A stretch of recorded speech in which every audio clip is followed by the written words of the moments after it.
Hello everyone. We are looking today at the poem Nettles, and I'm going to treat it like an unseen poem by Vernon Scannell.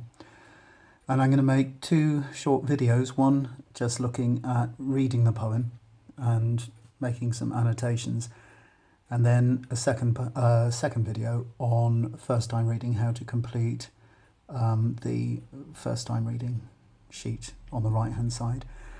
But the first thing I'm going to do is just read through the poem, and I want you to be thinking as I read it, what's it about? Who's talking in it? And if there's someone talking, who do they seem to be talking about? So I'm going to start reading. My son, aged 3, fell in the nettle bed. Bed seemed a curious name for those green spears, that regiment of spite behind the shed. It was no place for rest. With sobs and tears, the boy came seeking comfort, and I saw white blisters beaded on his tender skin. We soothed him till his pain was not so raw. At last, he offered us a watery grin. And then I took my hook and honed the blade and went outside and slashed in fury with it till not a nettle in that fierce parade stood upright any more. Next task, I lit a funeral pyre to burn the fallen dead. And in 2 weeks, the busy sun and rain had called up new recruits behind the shed.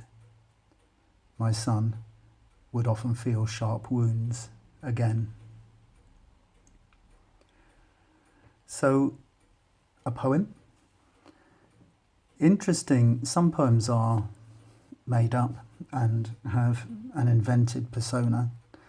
And this one for me, written by Vernon Scannell, almost appears to be maybe autobiographical. We never know.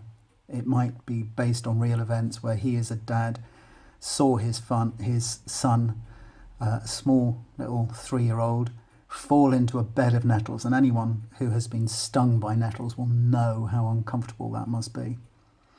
So what we've got to do is to go through some of the things on the right hand side and to be thinking about what the message is, what's he talking about, what's the tone, what are his intentions, what techniques are being used, and how do you feel about it. So I'm not necessarily going to go in that order. I'm just going to talk it through and sort of voice my own thoughts about it. It's very straightforward, most of it. One of the biggest things that strikes me is it's got really interesting words that all seem to be to do with battle, but I'll come up against that in a minute. I'll explore that in a minute. The opening line, my son, aged 3, fell in the nettle bed. Very straightforward, very simple opening sentence. And it's got a full stop at the end, which gives it a kind of a strength, almost like a declaration. In a way, a bit of a declaration of war, as it turns out. When there's a full stop at the end, people often call it an end stop line. And it gives a kind of emphatic stress to that particular sentence, and you'll see if you look further down that there's another one there, so that sentence, but there isn't another one until you get to there. That colon gives you pause. Oh yeah, there's one there too. Now looking at tone, and this is a father's voice talking about his child who is stung by a huge bed of nettles. There seems to be a quiet anger in here. Bed seemed a curious name for those green spears. So he's almost like playing on that idea that a bed is really a place of rest, but not in this case. So I'm going to be thinking here of tone equals angry. There's almost an element of sarcasm. You know, it's called bed, but my goodness me, that's a bit of a joke, isn't it? You have that sort of angry, aggressive tone as he goes through.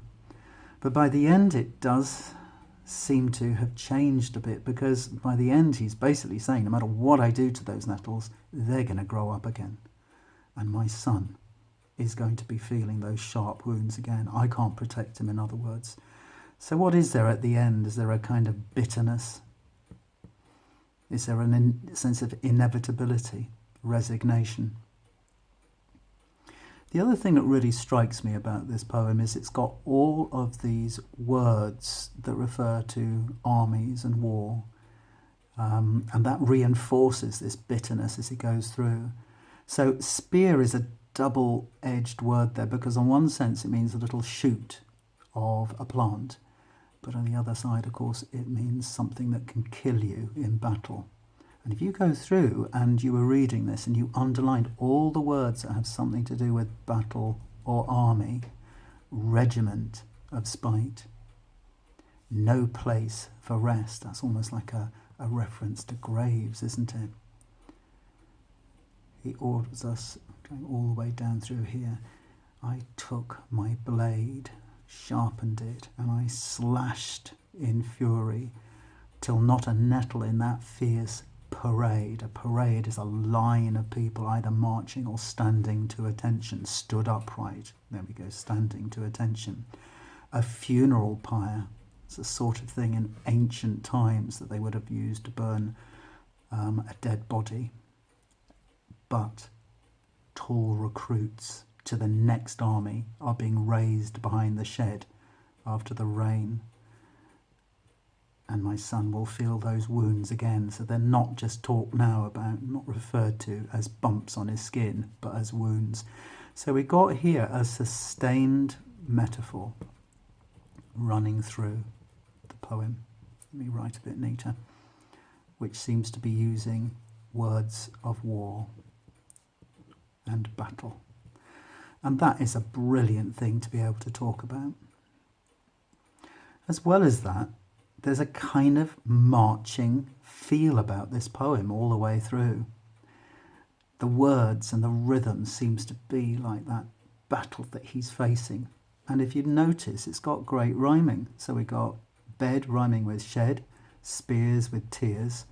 So if we were going to write down that would be A, B, A, B. A new rhyme here, saw, raw, skin, grins. We've got this alternate rhyming going all the way down, and it goes regularly through it. The marching sort of rhythm to this comes also by the fact that if you count these typical syllables, 1, 2, 3, 4, 5, 6, 7, 8, 9, 10, 10 syllables a line. 1, 2, 3, 4, 5, 6, 7, 8, 9, 10. You don't have to count them all. They're not all 10 syllables, but they're mostly 10 syllables. So I'm going to put down here a rhythm of marching feet, which echoes that imagery of war. And if you look too, there's a kind of iambic pentameter. In other words, 5 syllables per line with the second stressed beat. We soothed him till his pain was not so raw. White blisters beaded on his tender skin. So you've got an iambic pentameter, which is offbeat, onbeat, offbeat, onbeat, apart from certain lines which stand out because the stress is put onto the first bit. But mostly this marching sensation echoes the war imagery that goes through. Other curious things about the structure of this poem is we have no separation of stanzas. It's almost like one block of a stanza. I wonder if that's to echo the shape of this bed of nettles, or could it be to do with the relentlessness of the march of the nettles? Now that is entirely up to anybody's interpretation, but sometimes it makes a really interesting point of discussion for you to write about. It's interesting too because it's all seen through the first person. So it's my son, we soothed him, I took my hook. So it's very personal. It's I wonder if we can put that in the tone. You know, it seems a very personal battle. This is one man as a dad about to defend his son, trying to defend his son. There's some great metaphors, separate metaphors, apart from the sustained metaphor of war.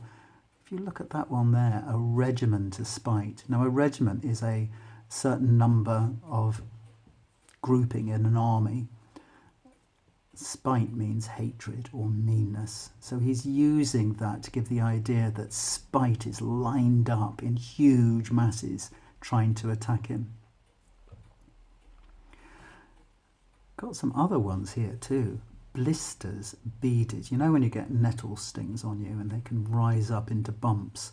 Blisters is a powerful word, and if you look at the alliteration there, beaded means coming out like beads. The b sound, a hard alliteration that emphasises almost the aggressiveness of that attack by the nettles. There's more alliteration as you go through. My hook, took his hook, so in other words like a sharp slashing blade, and honed it. Honed means sharpened it. I love this bit down the bottom. But in 2 weeks the busy sun and rain had called up new recruits, or called up recruits, tall recruits behind the shed.